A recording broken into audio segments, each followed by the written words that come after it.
Hi, my name is Dr. Gaukhar Baidildinova. This video is a part of my lectures on evidence-based medicine and epidemiology.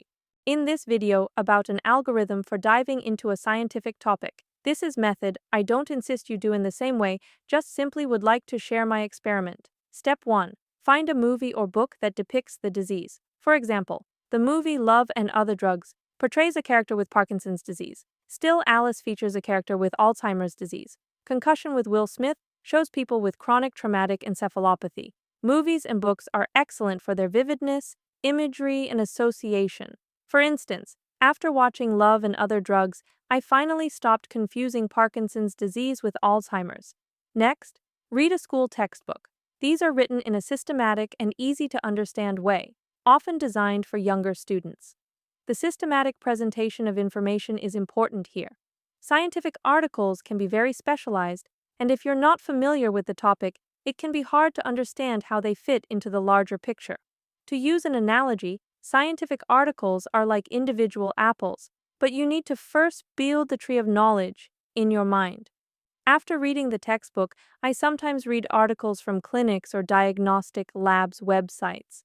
These articles often describe medical procedures or diseases in simple terms for the general public or patients.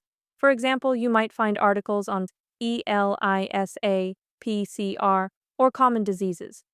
These articles are concise, clear, and written in more accessible language, which can help you understand practical aspects of the topic.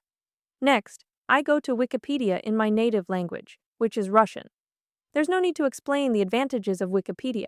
It provides systematic presentation, accessibility, cross-references, and up-to-date information. Wikipedia often includes footnotes with the latest news, which you won't find in school textbooks. Then, I move on to reading the same topic in English. Articles in English are often longer, and reading both the Russian and English versions side by side helps me familiarize myself with the terms in both languages. The cross-references in these articles also help me connect different aspects of the topic and deepen my understanding.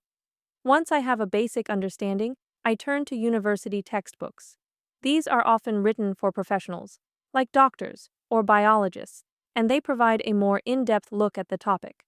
Once I have my foundation in place, it's time to move to YouTube. Videos can be a great way to understand complex biochemical processes because they show dynamics which static images or text can't convey. If I'm interested in something related to disease treatment, classification, or definitions, I check what I call Wikipedia buddies. These are reliable websites that give clear, accessible summaries of medical topics. Sometimes I read gray literature, such as reports from the World Health Organization, the Food and Drug Administration, or the National Health Service. It is always necessary to read scholarly articles, specifically review articles. Review articles are excellent because they summarize existing research, provide links to important studies, highlight controversial issues, and offer alternative perspectives. First, you should start with the more general review articles. For my PhD, I read a general review on thrombosis and platelets. It gave me a solid understanding of venous versus arterial thrombosis, how they differ, and the role of platelets in the pathogenesis of each. Then, I moved on to more specialized reviews, such as one on platelet function tests. This review compared different tests, including those using whole blood, platelet-rich plasma, and platelet-free plasma, and discussed their pros and cons. Finally, after gathering all this information, I dive into primary research articles, the core of any research study. These are typically the most challenging to read, but after following the steps above, I find it easier to understand the context, methods, and findings. However, the difficulty can vary depending on the topic and the approach of the study. Once I've gone through all this material, I like to create a summarizing document or presentation. This is a way to explain the topic to myself and make sure I've understood the main aspects clearly. Alternatively, you can use the duckling method. If you can explain the material in a simple, clear, and organized way, it means you've understood it yourself.